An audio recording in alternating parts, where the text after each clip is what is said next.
Good morning, everybody, and welcome to Homestaging Talk Show Live. I am Jenny Norris, your host, and Homestaging Talk Show Live is a weekly segment on topics of interest for the homestaging and real estate industry, for business success and overcoming challenges and just, mindset and so forth. And our show, of course, is hosted by the International Association of Homestaging Professionals, of which I'm the chairwoman. We are the largest association of homestagers in the world, twice the size of the next association, and we are truly global, which is really cool. So our talk show comes to you live, and this today we have a great show for you. We've got two guests we'll be interviewing after I do some announcements. The first guest will be Bridget King. We're bringing her on and talking about different niche services and diversification, why it's so important in your business.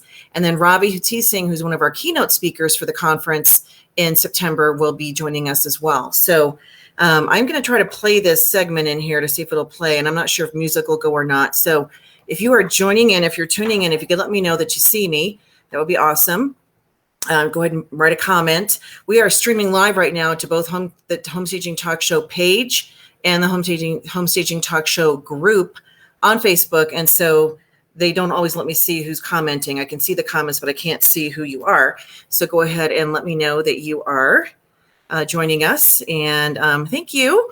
My hair color. I know it's supposed to be like pink and purple, so it's a little bit too red. So this will be changing, but it is fun for the short term. You can kind of see like the purple and the pink in there. It's turning a little too red for me, but anyway, but I appreciate the comment. Okay, so I'm going to try to play this video in here, so we'll see if it works. And if there's no sound, I'm going to play some music. So here we go. Let me know if you guys can hear.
So that was actually a promo for IHOS, the association, which we put together. So, because a lot of people will ask, like, what are the differences in associations and why do I need to join a group and so forth? And so we just have a lot of resources to help support your growth as you grow your business, and have a lot more things we're working on to help support people as they advance their business success. And so take a look at what we offer and join in. We'd love to have you come to our conference, which of course is coming up this fall. It is the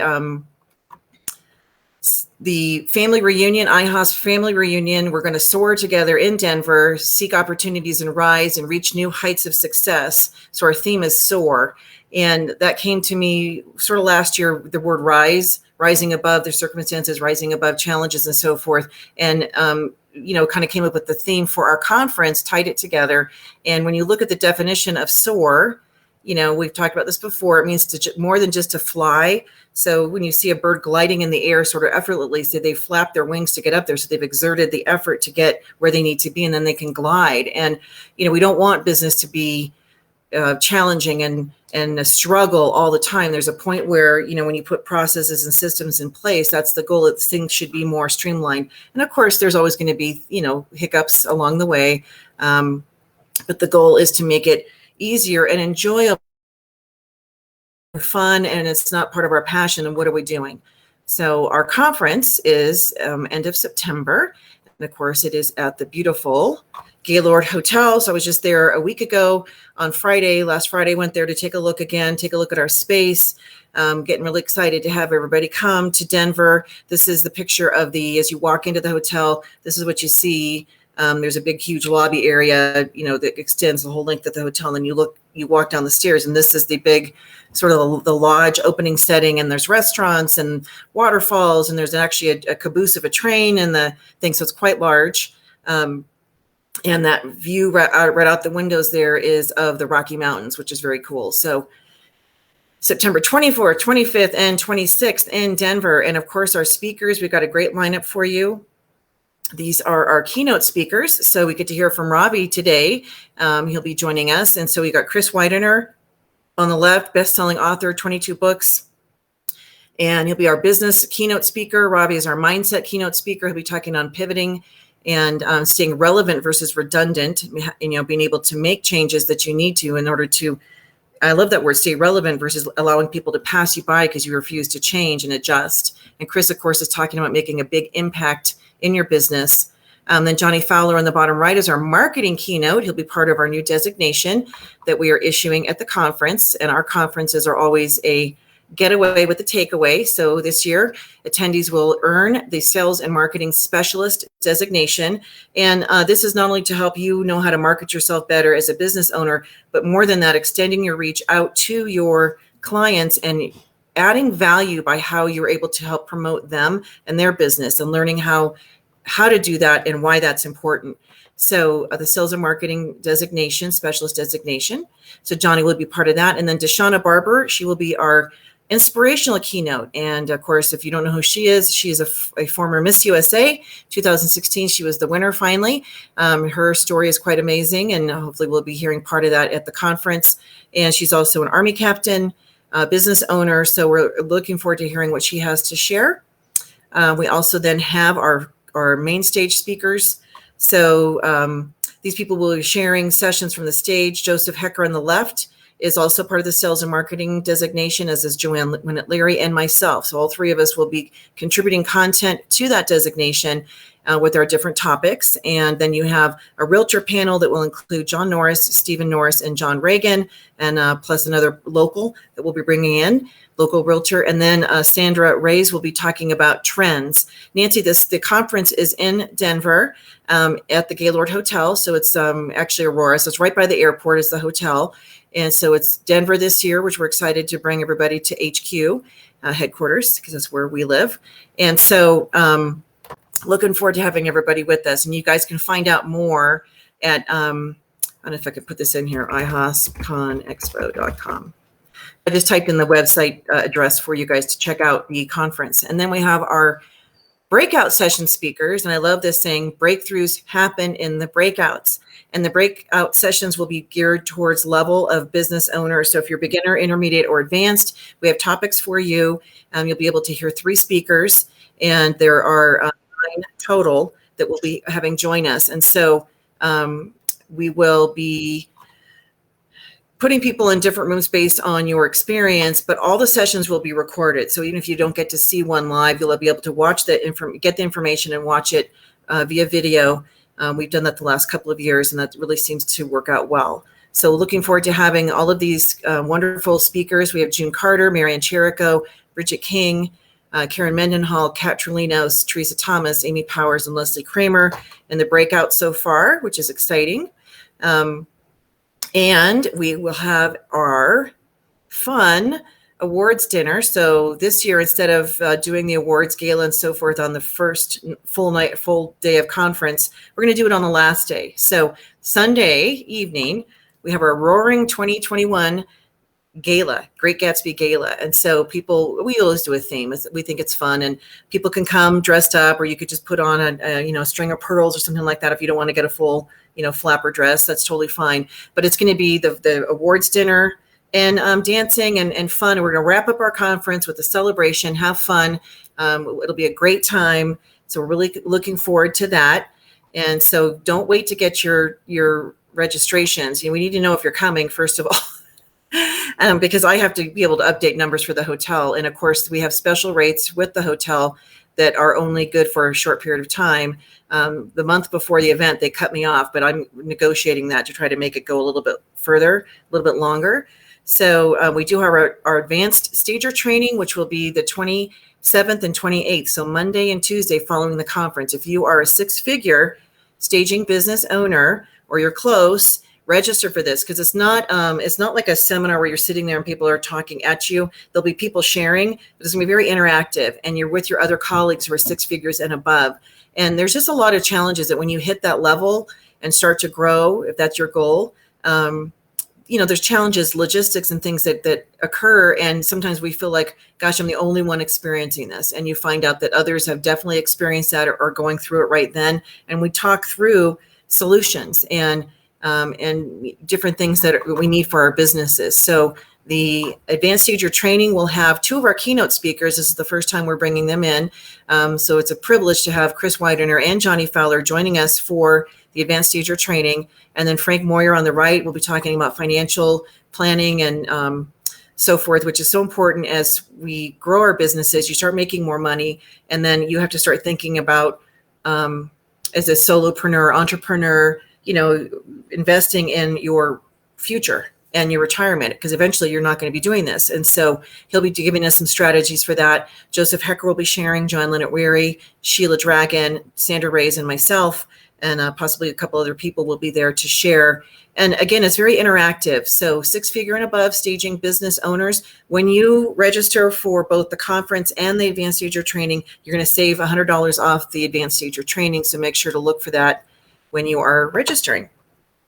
Right now, we have the Best of Home Staging recognition nominations going out. So nominations will go now through July 17th, I believe, is the cutoff. And so this is for you to be able to recognize your deserving colleagues in the industry. It's open to anybody. It's not specific to one association or group. You don't have to belong to IHOSP in order to nominate somebody. All you got to do is just go to bestofhomestaging.com. So bestofhomestaging.com. I'm going to put that in here. Best of Home Staging. Oops, I can't spell today. Staging.com. And you can follow the process to nominate somebody. You can also self-nominate. And the three areas we're recognizing: staging excellence, industry leadership, and client care, or your testimonials and so forth, that your clients love you. So people that qualify, you want to recognize somebody, nominate them. And then we're notifying people who are nominated. And then at the end of July, the official list will go out for everybody globally. It is open to everybody. And that'll be really exciting. So this is an opportunity to really toot the horn of people in our industry and to let the public know that you are the best of in the home staging industry. So that will be going until mid-July. And then at the end of July, beginning of August, the awards for our conference, that will be when you'll be able to submit for the individual awards. So I believe that is all I have for announcements. So with that, I'm going to go ahead and bring on our first guest. We're going to bring Bridget in. Ready, Bridget? It's giving you the countdown. Good morning. Hi. Hey. Good morning. How are you? Good. I feel like it's the week of Bridget. Yes, it's been a busy week. We're only midway through. I know. And for those of you that were able to join us on our membership call on Monday, Bridget was the special guest on that call. And if you missed that, it was recorded. And so all IHOSP members, you can go into the IHOSP site and you can look for the archived files, and you can see all of the past calls, their video and audio. So Bridget has some great information to share. But for people who don't know who you are, go ahead and introduce yourself. Well, good afternoon, depending on where you are on the East Coast. It's afternoon here. Good morning to you on the Mid and the West Coast. I am Bridget King. I am the CEO. I am the Chief operating officer. I am the all hands on board owner and facilitator of Captiva Design, interior decorating, and home staging, based here in sunny South Fort Lauderdale, Florida. Beautiful area. Yes. And Bridget has been, so there's a lot of us that have, been doing this a long time, and over time people sort of, they might age out or fade away, but she's a long timer like I am. So tell people when you got started, kind of share a little bit of your journey, and then we're going to talk about why it's important to diversify. Yeah, so I started in the business in 2004, and my story begins as a house flipper. Both my husband and I decided to get into rehabbing homes. And that's kind of how I stumbled into home staging. I didn't know it was a career. I didn't know you could make money doing this. I was just doing it because I thought the house looked better when it was staged. And so I ran into a friend, which many of you probably know, Sandra Holmes. Sandra and I go way back. We used to work together in corporate America in the telecom field. And a mutual friend said, you should talk to Sandra. I think she's kind of doing that same thing. And so I connected with Sandra, and she said, you got to take the ASP course with Staged Homes and Barb Schwartz. And I did just that, and I jumped right in. And so my career started there. Humble beginnings. I actually, didn't have the design background in terms of, branding myself as a home stager. So I did something a little different. I actually went to work for Crate & Barrel. Crate & Barrel had an outlet store that they were opening here in Fort Lauderdale, and they needed people to come in and help them set up, the showroom and sell product. And I thought, wow, I could learn retail. I could learn more about, accessories and artwork and things that make a home beautiful. And I could buy things on discount and start building my inventory to rent. Right. So I did that for about a year and a half. And you know what? Nothing's wasted. Everything that we go through in life, it's just preparing you for the next step. And sometimes we have to step back and we have to humble ourselves and say, you know what? I'm going to go deep. I'm going to dig deep. I'm going to roll up the sleeves. I'm going to get dirty. I'm going to put my hands on this thing and make it work. And that's exactly what I did. So then, as I'm staging my own listings, that my husband and I have, the realtors started coming in, right? So that was my opportunity now to connect with agents. And so they would take my card, I would take their card, I would now start building the relationship. And so they then started saying, hey, can you do a consultation for my listing, or can you stage my listing? And then it starts building from there. And then you get into marketing yourself to the teams, the big teams, the small teams. And then you start doing presentations for the brokers' offices. And then you start hosting events. And then that's the way you keep marketing yourself. You keep yourself fresh. You go to open houses. I do all kinds of things. 17 years later, I do different types of marketing. And of course, due to the pandemic, I have not been doing, in-person trainings, though I have been utilizing Zoom to still connect with the new agents and to train them. I have a presentation called Market Ready Real Estate by Captiva Design. And in that presentation, I teach agents how to use home staging as a marketing tool to sell their listings. Which is so important. You touched on so many great things. Marketing, one of my sayings is those who market make it. And a lot of stagers will, I'm going to be a stager, and they might take a class and they, name a company, they get a website, and they're like, I don't have any business. Why? I have all my things out there, but why isn't anybody calling me? It's because they're not marketing. You just listed off like 6 different ways people can market themselves. And I always want to point out, I started in 2002, Bridget started in 2004, right? Yes. And Facebook didn't exist until 2008.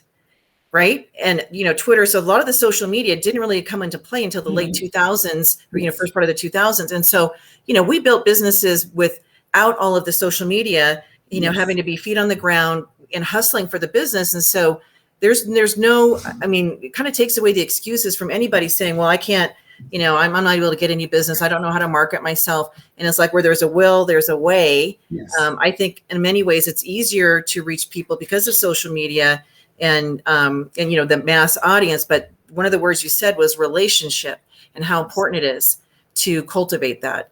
And so then you shared on Monday's call that, the market shifted, you adjusted, and then decided when you came back into staging full time that you were going to pursue more of what you call a boutique type staging. And there's actually a Facebook group called Boutique Staging Companies. I just requested to join it because I think it's a great idea. So talk to people about what that term means.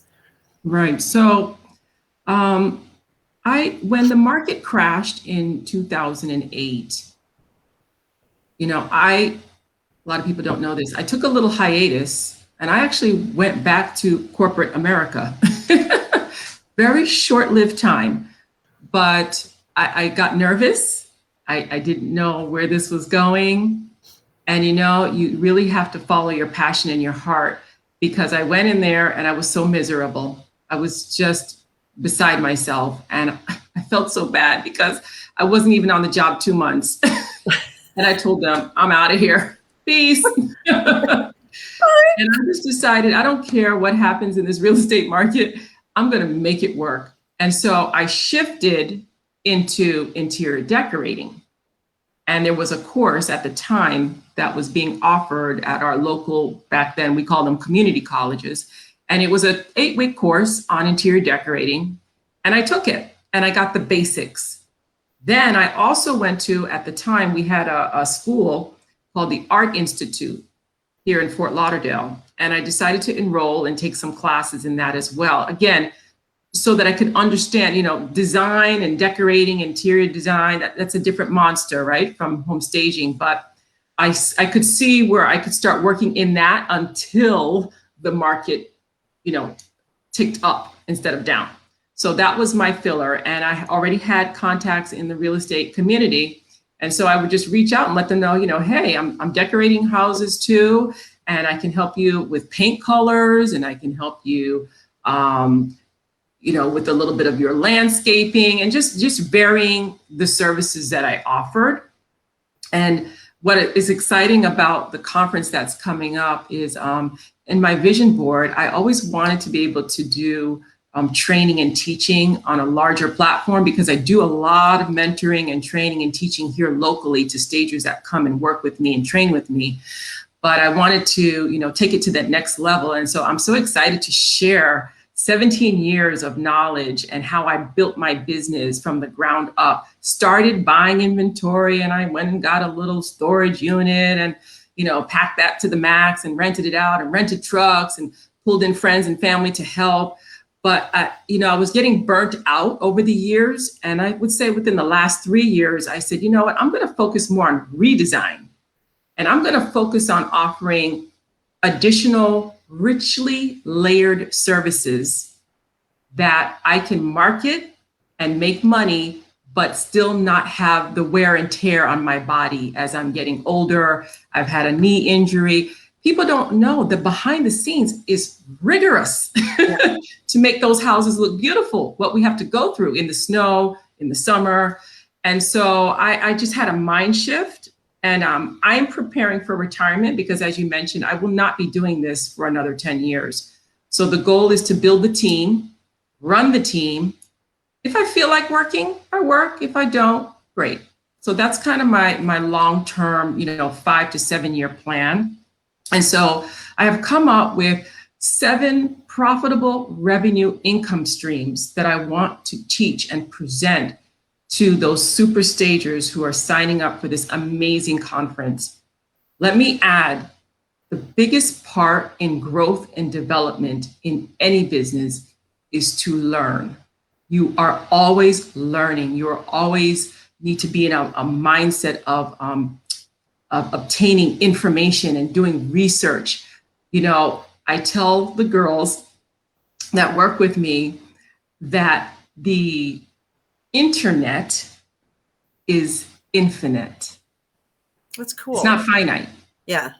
There's an abundance of learning that you have access to. Some you pay for and some you don't. If you want to dig deep, really, a lot of it is free, right? So as you are, especially for the new stagers, because they want to come on, they're ready to work, they took the course, it doesn't work like that.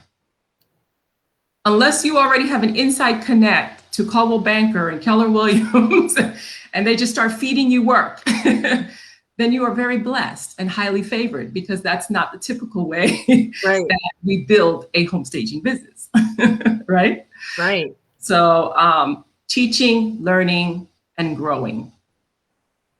I read in a book somewhere that successful people have a coach, have a mentor, and have a spiritual advisor, right? And I'm talking at the very high level. So you can still have all those things. I highly recommend to new stagers that you try different things and find out where your talents lie. So if you have the natural ability to pick paint colors, you're really good at color, you know how to put things together using color, then you might want to study Sherwin-Williams and Benjamin Moore and Behr, for those who use Home Depot. You might want to connect with your Sherwin-Williams rep and take some training. You might want to sign up for one of the Staged Homes color programs that they have that are amazing.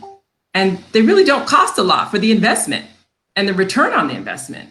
And really educate yourself and be like the subject matter expert on color. Then you make money. I mean, education is so important. And I've never missed a conference. I've been to every single one. I went to the first one in 2003. And, I met so many great people, and just through the years have forged relationships that, our May, June iHouse magazine issue was all about family. And I shared that, family doesn't necessarily mean the people that you're related to. It's, we are a family. The things that we experience, like you're talking about, the hard work that goes into staging, nobody but a stager who actually has been sweating and in a truck, driving the truck, moving the furniture, you really can't relate to what that is like unless you've lived it. So there's a lot of commonality with our brothers and sisters who are in the industry. And same thing for real estate agents, unless you have been in that role, you really don't know what they go through. And so there's a lot of assumptions made about, how we, what we hear as stagers is how fun it is that we get to decorate houses. Oh my God, it was so much fun. You get to go shopping, you get to decorate houses. And I'm like, I've broken toes. I've had bungees split my lip open. I mean, it is rewarding. And with agents, people go, you just put a sign in the yard and you get all this money. And then you have no idea how hard it was to get that listing, let alone see it through. And so, but education is so important. When I've attended an event, even if I come away with like 2 or 3 nuggets out of a couple of days, that's so worth it. And if somebody's sharing something from the platform and I'm like, well, I already know that. Well, that's just validating that you're on the right path then. Exactly. So it's all about attitude, not like, well, this was a waste of time. I didn't learn anything. Well, they'll probably validate it, but I know you're going to learn something from the speakers. And then it's also just getting around like-minded people that are excited. I think like if I didn't go to the conferences, I would be no more excited about my business on September 27th than I was on September 23rd. And just in general, you have to be. This business it's hard. You have to hustle for it. And there's times when it does impact your attitude.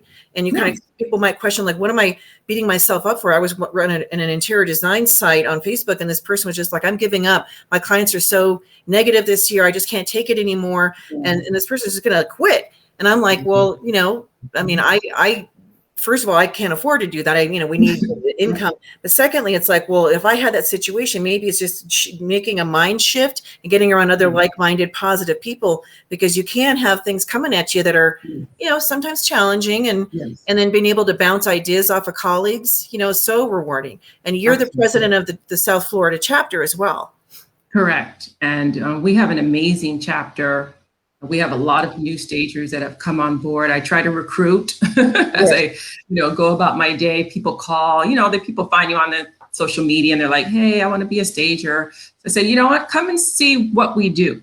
Come to one of our meetings and just, kind of sit back and hear how we run the show down here, because, markets are different, right? What they do in New York is not what we do here and in California. So South Florida is a very unique and different multicultural market. We have people from all over South America and the Caribbean.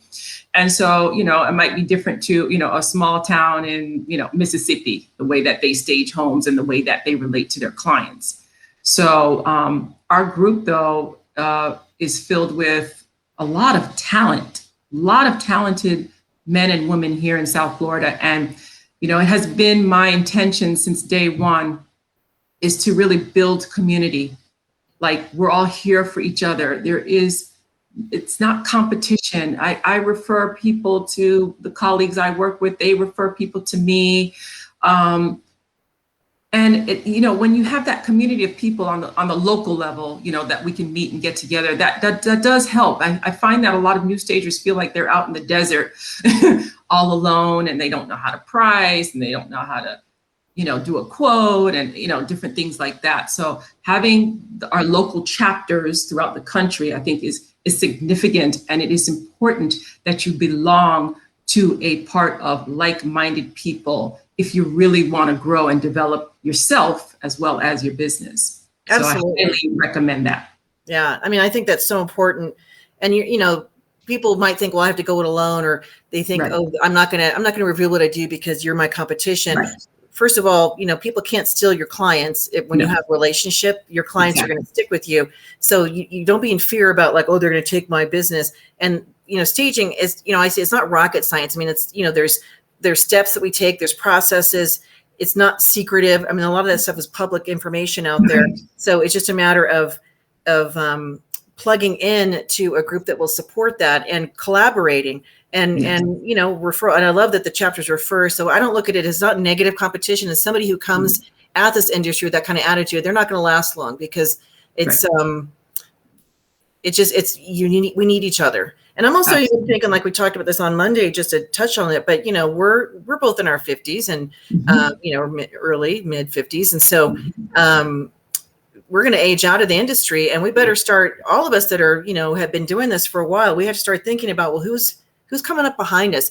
What are we doing to encourage and groom that next generation of staging professionals, and making sure that they know what we know and are prepped and geared to be able to take over the businesses when, step into the gap when we eventually decide we don't want to do this anymore. So if people just keep everything close to their chest and aren't sharing, we're going to hurt the industry. Absolutely. And we want to make sure that, it is real estate. It's not decorating or design. They definitely have parallels and crossover. But I think that, the training and the education, the mentoring that you do on your local level, and then even nationally, because you get on a platform like this, it goes everywhere. There's a lot of ways to reach a lot of people around the globe even. And Bridget is also on the SIDC, the Staging Industry Diversity Coalition, which I appreciate you sharing on that. We're excited to have Deshauna Barber will be on July 7th, our show then. And so we're going to have you ladies on there as well. So, if you guys are listening and watching, there's certain people that maybe just are capable of doing like one thing, and then they're like, I can't do anymore, I'm overwhelmed. There's certain people that have multiple things going on. Bridget's one of them. So she not only wants to stage and mentor and train, but inspire. She works at her church. And so she's actively involved in a lot of different things, which in turn allows her to reach a lot of different people. And people are watching. They're watching to see, what you do and who you are, and they want to work with you. And so... Yeah. It's. I tell the stagers all the time, and I think I've mentioned this to you on our call. It's never been a better time to be a home stager. Yeah. I mean, the way staging was, in the early 2000s to what it is now, there's a lot of opportunities, and there's plenty of room in the sandbox for everybody to play and to win and be successful. And the thing that attracted me so much to this industry is because I sensed, women just tend to be a little bit more compassionate and caring. Not to say that the men aren't, but this field is dominated by a lot of women, right? And so I feel the love everywhere. Every conference that I've been to, everybody's so warm and engaging, and you can learn maybe a trick or a tip or a hack that they're doing, in the Midwest that we didn't really know about in the Southeast. And it's great to share. So I really encourage people to spend the money because it's an investment in your future. And I know people get a little when it's time to talk about money, but we need to talk more about money. We need to talk about money on different levels. How are you going to finish when you're done with this staging thing, right? You need to be preparing for your exit strategy. That's money. You need to talk about how you bill, how you charge people for your time and your expertise. That is money. You need to talk about the investments that you make into taking a class, into going to a conference. That is money. Successful companies like Apple and Microsoft didn't get to where they are because they didn't invest money into their people and into their company. So just think of yourself, no, we're not Apple and Microsoft, but the foundation remains the same. Whether you have 3 employees or you have 3,000 employees, invest in yourself. Absolutely. Because it makes a huge, huge difference. And I just know that, I feel like the speakers that we have lined up, the knowledge people are going to take away with, and then just even the ability to get around other colleagues. And we call it kind of the meeting after the meeting, being able just to say, hey, how's it going? Or, ask a question and being able to have that time with these colleagues, because, we don't see each other really other times in the year unless we make a special trip. So it's like homecoming for a lot of, that's why I call it a family reunion, not just a conference. And so it's so important. Well, I'm going to bring Ravi on, and you're going to stay with me in here too. So let's see here, my little arrow. Okay. Ravi, you're going to bring you in. Okay, here we go. Hey there. Hey, Ravi. How are you? Good. So for people who don't know who you are, go ahead and introduce yourself. My name is Ravi, and I will be one of the keynote speakers in Denver with you in September. So really looking forward to it. I am predominantly a keynote speaker, travel about 200 days every year, although not during the COVID year. But, a lot of what I talked about is pivoting. And I wrote a book last year and a special edition that's coming out this year, which will debut in Denver at the conference. And it's really for entrepreneurs and to understand really how to pivot and set yourself up for changing environments. And if there's anything we've learned a lot about in the last year, it is that the future can be unpredictable. So we have to prepare to be able to navigate those unpredictable times for our businesses, for ourselves. And a lot like your discussion that you were just talking about now, it's not just about the business, but how you set yourself up personally as well. So it's a mindset. And I think that's why you've appropriately designated this as a mindset keynote, because it really is about having that mindset to pivot. And I'll talk during the keynote also about the difference between change and pivot, because change can be daunting, but pivoting is exciting. Yeah. And, and so for those, and Ravi, I think you sort of like Cher or Madonna, you have like a one name, like we know you by one name, right? I don't know any other Ravis in the world. So he's, tell us a little bit about your background and just, kind of touch on, you've had to pivot several times in your So I come from a political family. My family was the family that fought for the independence of India. My great uncle was Jawaharlal Nehru, the first prime minister of India. And his daughter, Indira Gandhi, was my father's cousin. My father decided not to go into politics, so he made the first pivot before I was born, immigrated to the United States and went into banking. And he was with the World Bank in Washington, D.C., which is where I was born. Then he became one of the first Indians to work on Wall Street. And so I grew up in the suburbs of New York City. And my parents got divorced when I was about 13, and both my older brothers had followed in my father's footsteps. They weren't living at home anymore, so I was just at home with my parents. And I got a little lost, but that's when I discovered the electric guitar and the power of rock and roll. And there was nothing more that I wanted in life than to be Angus Young of AC/DC.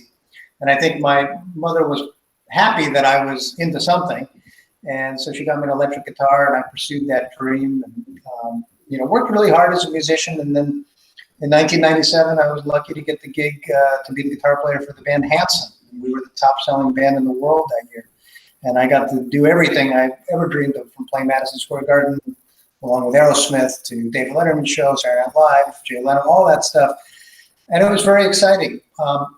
But what happened around the millennium was this thing called the internet appeared, and Napster, and that changed the whole dynamic of how people consumed music. It went from really being a durable to a consumable product at that time.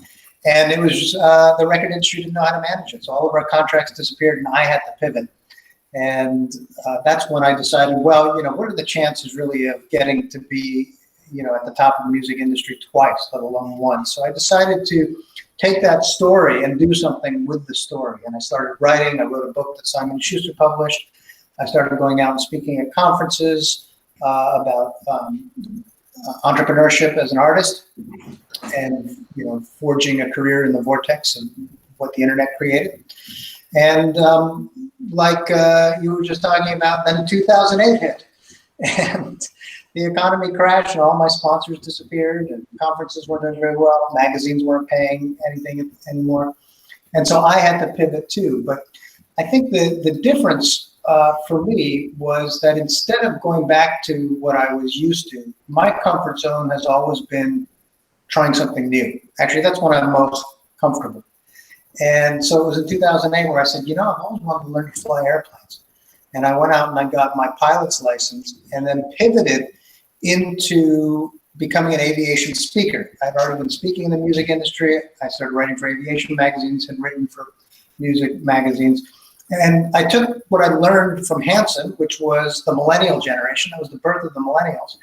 And I used that in aviation to help flight schools recruit more millennial student pilots at the time. And so I had a great career in aviation for about 8 years until I developed a vestibular disease, which caused vertigo. And that was pretty much the end of my safely landing airplanes. So I had to pivot again, and that's when I really wanted to go global, and I started seeking speaking opportunities overseas. My first one was in Russia, and that's where I met the cultural attaché for the embassy there, and that blossomed into a wonderful relationship with the State Department when I became a cultural diplomat for the State Department, started doing work in Iraq and Lebanon and globally with them. So it has been a series of pivots, and what I'll talk about in the keynote is really why you need to be able to pivot, and perhaps even more important, when you need to pivot.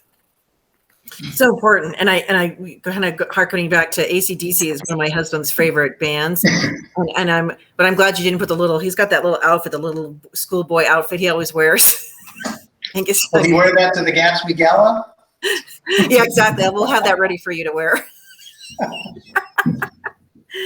No, I think it's so impressive. It's sort of interesting because you started out like with the music and kind of deviating away from the business and so forth, and your family having the political background. You ended up in that arena, but just entered it in a completely different way.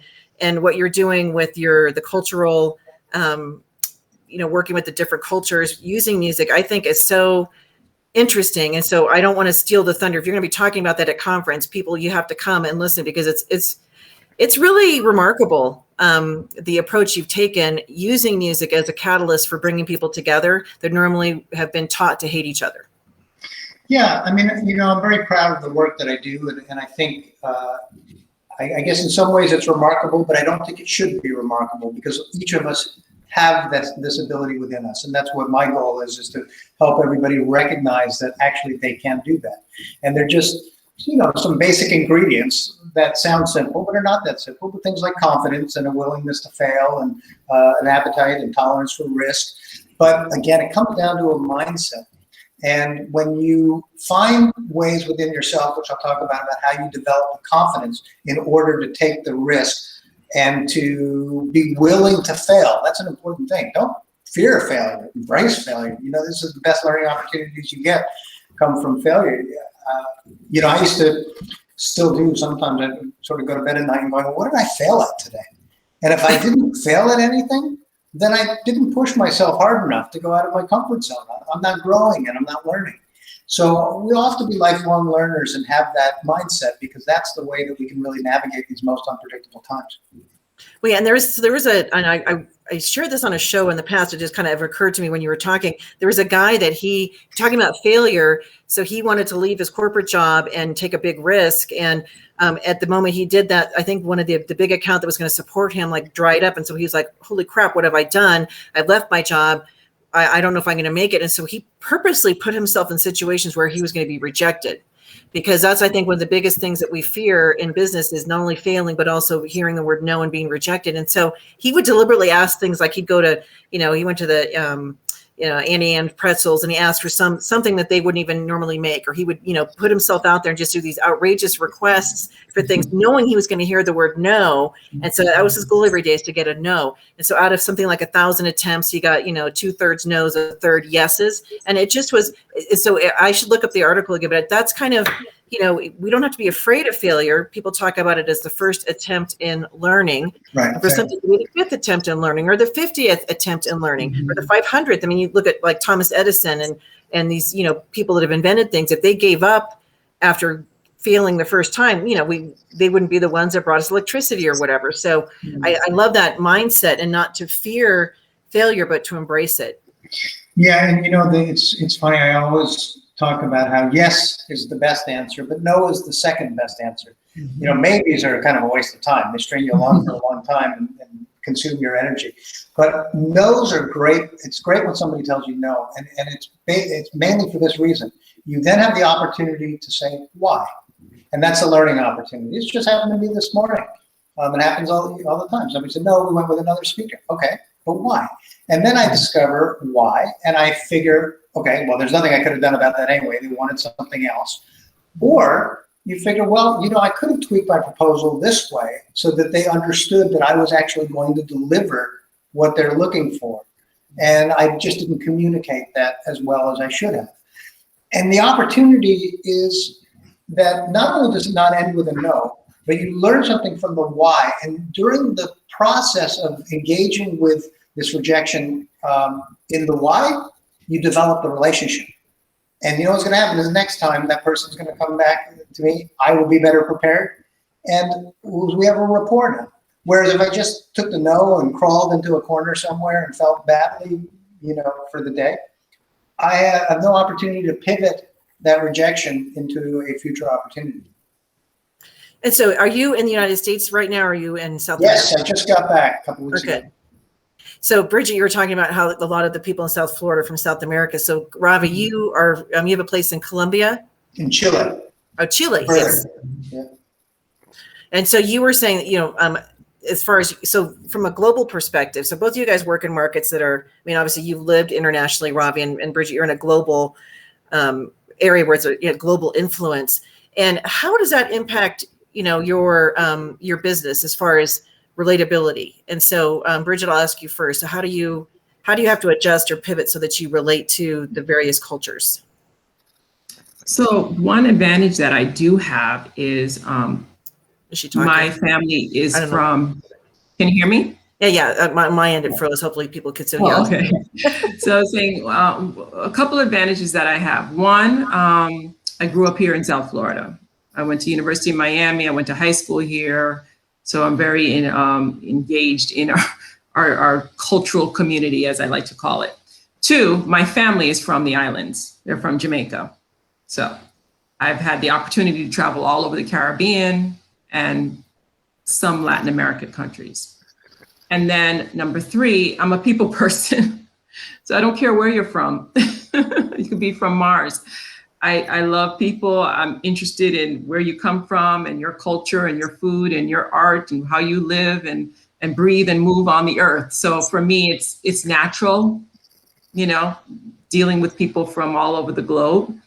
And I actually like it. I think it makes for a more interesting community, different food, different culture. Like the Latin and the Caribbean people tend to like color. They like a lot of color in the house, and then when we're staging, we're trying to neutralize everything, and then, in my family, we tend to cook food that has, curry and like a lot of sense, right? When you cook it, right? But you don't want to cook curry before a listing showing. So, it's natural for me and I love it. So there's no issue with that in my neck of the woods. And Ravi, you call yourself a cultural catalyst. I just love that phrase. And so kind of talk a little bit about that. When you were in Chile and you saw, you had some videos of things that you had shared in 2020 with your talk about, so it's a kind of a different perspective living outside of the United States, because sometimes we're so like insulated in a bubble. We're not really paying attention to what's going on in other parts of the world. And so you have a completely different perspective. Yeah, I mean, I've lived part-time for the last 15 years in Paris, and now part-time in Chile, and I guess what's left part-time here in Virginia, even though I consider this my main place. But I've always enjoyed that global perspective, and I've learned so much about this country, good and bad, or not even to be judged, just learn stuff about this country from being on that outside perspective. There are things I love about it when I get home, and there are things that I don't like about it when I get home. But I wouldn't have that perspective if I didn't get outside of it. And, it can seem like a luxury, when I say these things, like, yeah, I live part-time in Chile, part-time in Paris, and other people will think, yeah, but I can't do that. It's choices. I made these choices because that's the lifestyle I want to live. For many years, I felt I needed to get a bumper sticker that says no kids, no pets, no plants, because that's also the other side of that story. So it's a trade-off. And we all make those decisions. So it's the fact that I, live this lifestyle that some may look up and admire and think that's great. And then I can look at a family in an airport and go, well, that's their choice. I wish I had that, potentially. So all of that to say is that we owe it to ourselves, I think, to create as many different experiences as we can. Getting back to the theme of pivot, the more we step out of our comfort zone, the easier it is to pivot. And people don't realize, with the exception of the last year, how easy it really is to get on a plane and go to Europe. It seems so intimidating, but it's one of the easiest things to do. My gosh, even walking into Russia was easier than going to Canada, or walking into Iraq was easier to get through immigration. So people don't really realize how accessible the world is, and frankly now how affordable it is too, because of what's happened. And so it's a great time to make sure that you're covering your bases and being responsible to your children and taking care of the things, your business and all of those things. But it's also a great time to say, I'm going to step out of my comfort zone for a week and do something that I never thought I would do, because all of a sudden I realized it's more accessible than ever. And it doesn't need to be that intimidating. The world is a wonderful, wonderful, beautiful place filled with wonderful, beautiful people. And, one of the things I like to do when I go to a foreign country, where a place that I've never been, and especially if it's a place like Russia where everything's written in Cyrillic, so I can't even read anything or make any sense of the language, is I love to just pick a direction and walk and get lost. And I've done this in a lot of places, and without fail, someone always tries to help me and points me in the right direction, even if we can't communicate. And I do this purposefully because it restores my faith in humanity every time. And it just reminds me that language is not a barrier. It's just one of many tools that we have to communicate and to build relationships. And, nowadays the other tool that I have is a cell phone. I can call an Uber, but almost anywhere. But I still try not to. I know I've got a backup plan to keep me safe if I need it. But the point is that we have to take those opportunities to step out of our comfort zones, because it's only then that we realize how truly beautiful life is and how many wonderful opportunities are just there waiting for us to take advantage of. And it's really true, because perspective of the other countries in the world, people, we hear what's on the news, we get fed information by, political leaders. And so they'll be like, this country's a bad country and this one's a good country based on a political, but when you get beneath that, it's people. And I've had the opportunity to travel internationally, and, every place that I've been, it's the same. People just want to, have a happy life. They want to be with their family and friends. I mean, we all want the same things. We might have different ways that we get there and different opportunities based on the economy and so forth. But by and large, people they want to live a happy life, and they want to, be kind to each other. I don't think anybody is born thinking like, I'm going to hate this person or do whatever. And so when you get underneath the layers of what's happening up here in the political world, we're the same. And that's where I think a lot of what you have done with your music and so forth proves that. Yeah, I mean, this is one of the great things about these programs, is it just keeps proving that concept to me over and over. I mean, whether it was in Iraq with Kurds and Iraqis who have been fighting forever, and all of a sudden they're hugging and high-fiving over a song that they just created, or in Indonesia where I had Christians, Buddhists, and Muslims, a Muslim who defends Sharia law, not only writing music together, but all these years later, was it 5 years now later, they still communicate almost every day. And when they go to each other's countries, they visit each other. And, it's fantastic to see this opportunity. And ultimately, everybody, I believe, wants peace. Maybe not the politicians and maybe not the corporations, because division wins elections and war requires rebuilding. And those are good for the economy, as proven over and over. But people generally want peace. And I believe that's why I say world peace is possible if we can make it profitable, because it's the money that drives the war. But if we can make peace profitable, and that's something I try to encourage all entrepreneurs to consider, then I think we can be very successful. And I think from a home staging point of view too, the cultural competence aspect is so essential, because our communities are becoming so diversified, and the potential buyers might be very different from the people that are selling. And not only does the house need to be open enough to speak to everyone, but we as people who are designing these environments need to understand and empathize with the differences that the cultural differences that these people have in their backgrounds. So it's extremely relevant, and it makes us able to work in more diverse communities. It makes us able to pivot more and work with more people. So the cultural component, I think, is extremely important in every business, big and small, just because our world is more global through technology and our communities are more diverse than ever. And I think that's just, it's so important. And the cultural, we have cultural differences. People might have biases that they've learned, but I think the more that people get around people from other cultures, and you learn and you understand that there's more similarities than differences. And I think, keeping your heritage, I think, is important. I think understanding heritage, that's something I haven't done a great job with our kids. I'm Polish, Bulgarian on my dad's side, and my mom Irish, English, Scottish. And so there's certain recipes or things that I would like to be able to pass down to my kids. But I feel like as generations go, it sort of gets less and less. And so I think heritage is important, but realizing that we're all, we're all one race, the human race type thing. And so when people have that attitude, then there isn't as much pushing away or feel like, resisting, engaging it's based out of fear and lies, really false information being shared.